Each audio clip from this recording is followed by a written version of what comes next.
Okay, thank you. ఏంటంటే ఒకటే, మనం తాగుతున్నాం, తిరుగుతున్నాం, తింటున్నాం, మన ఎంజాయ్ మనం చేస్తున్నాం.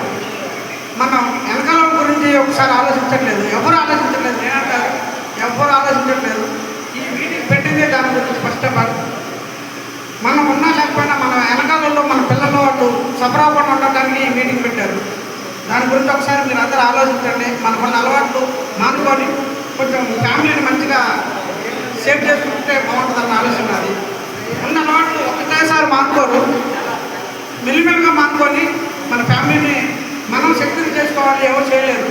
తండ్రి లేని విలువ ఎవరు తీర్చలేరు. తండ్రి ఉంటేనే రేపు మొన్న ఫంక్షన్ చేశారు అక్కడ, వాళ్ళకి తండ్రి లేని విలువ ఎవరు చేయరు. మీరు ఇంతమంది వెళ్ళారు, మొన్న వెళ్ళి ఏం చేశారు అక్కడ? ఏమి చేయలేదు, జస్ట్ ఇచ్చారు. ఏదో వెళ్ళారు, మా డాడీ ఫ్రెండ్స్ వచ్చారు, ఇచ్చారు, వచ్చారు. మేము ఉన్నాము, మేము చూసుకుంటాము అని చెప్పేసి అక్కడ ఎవరు నిలబడ్డారా? ఎవరు నిలబడలేదు. ఆ ధైర్యం ఎవరికి వెళ్ళలేదు. మీరు అక్కడ వెళ్ళారు, కానీ వెళ్ళారు, వచ్చారు, మీ ఎంజాయ్ మీరు చేసుకొని వచ్చారు. అది కాదు. తల్లిదండ్రులు తండ్రి లేని వాళ్ళకి కొంచెం సపోర్ట్ ఇవ్వండి. ఫస్ట్ మన ఫ్యామిలీ మనం సెక్యూర్ చేయండి. చిన్న చిన్న పాలసీలు ఉన్నాయి.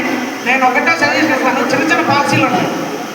300 కడితే సంవత్సరానికి 300 కడితే 5 లక్షల రూపాయల పాలసీలు, యాక్సిడెంటల్ పాలసీ. పోస్ట్ ఆఫీసులు ఎక్కడా అవసరం లేదు. మన ఊళ్ళోనే మన పోస్ట్ ఆఫీస్కి వెళ్తే 300 రూపాయలు ఇయర్లీ కడితే 5 లక్షల రూపాయల పాలసీ. అదే పాలసీ 500 రూపాయల పాలసీ కడితే 10 లక్షల రూపాయల యాక్సిడెంటల్ పాలసీ. 4 చేతులు పడిపోయినా దానికి అమౌంట్ వస్తుంది, సపరేట్గా అమౌంట్ వస్తుంది. ఇంకోటి దాంట్లోనే 755 రూపాయలు పెట్టి పాలసీ ఒకటి ఉంది, యాక్సిడెంటల్ పాలసీ. అది కూడా 15 లక్షల రూపాయల పాలసీ. సంవత్సరానికి ఒకసారి కట్టారు మనం. అటువంటి చిన్న చిన్నవి చేసుకొని ఫ్యామిలీని సెక్యూర్ చేసుకోండి. మీరు సింపుల్ చెప్పాలంటే వేరేదేం లేదు. ఫ్యామిలీని కొంచెం సేఫ్ చేయడం వచ్చారు. Thank you. Okay brother, thank you.